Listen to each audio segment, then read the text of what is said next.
hunter named Joe LaBelle set out on a hunting trip, eager to find game in the crisp, cold air. As he moved deeper into the wilderness, the sun began to dip below the horizon, casting long shadows across the snow-covered ground. Joe had traveled far, lost in the thrill of the hunt, but as darkness settled in, he realized it was time to turn back. Instead of heading back home, he planned to stay with the Eskimo tribe who lived along the shores of Anjikuni Lake. He had stayed with them before, so he figured it would be the best place to rest for the night. The Eskimo tribe always treated outsiders with special respect and kindness. Nearly 200 people lived in the village, and they made their living through fishing. Because of the harsh weather, only a few people lived in the surrounding areas. Joe LaBelle began moving toward the Anjikuni village, and darkness started to settle in around him. There was no one else on the path, and he was alone in the vast expanse of snow. As he neared the village, he began to feel uneasy. There was an unusual silence. He didn't hear any sounds of people, and typically, when someone came near, the dogs would bark. But this time, there was no sound of barking at all. He thought that they might be sleeping, so he went into one of the tents.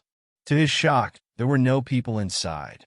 He figured they must have gone somewhere, so he checked another tent, but it was empty as well. Doubts began to creep in. He checked the entire village, but he found no one. He realized that something was really wrong here.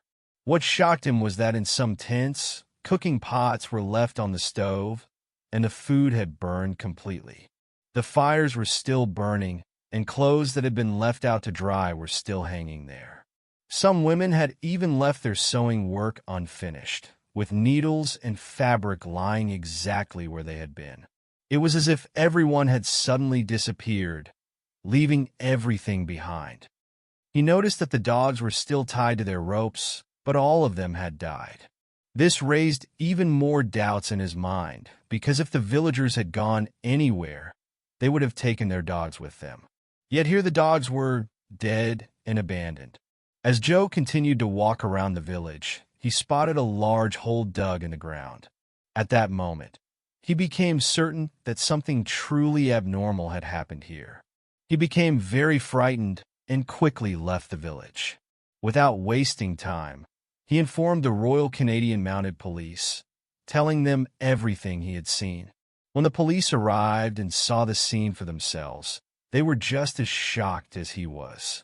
The police suspected that someone might have attacked the village, but there were no signs of blood anywhere. Even more puzzling, there were no footprints in the snow, except for Joe LaBelle's. In case the villagers had left by boat, the police considered that too. But it was winter, and the lake was completely frozen over, making it impossible to navigate a boat. The police launched a search operation, combing through all the surrounding areas, but they didn't find a single clue. During the investigation, the police discovered that the dogs had died from starvation. This led them to realize that the villagers had been missing for at least 8 days, as the dogs would only die after going that long without food. And the smoke still rising from the chimneys was proof that the villagers hadn't been gone for very long. It showed that they had left recently, adding more mystery to their sudden disappearance.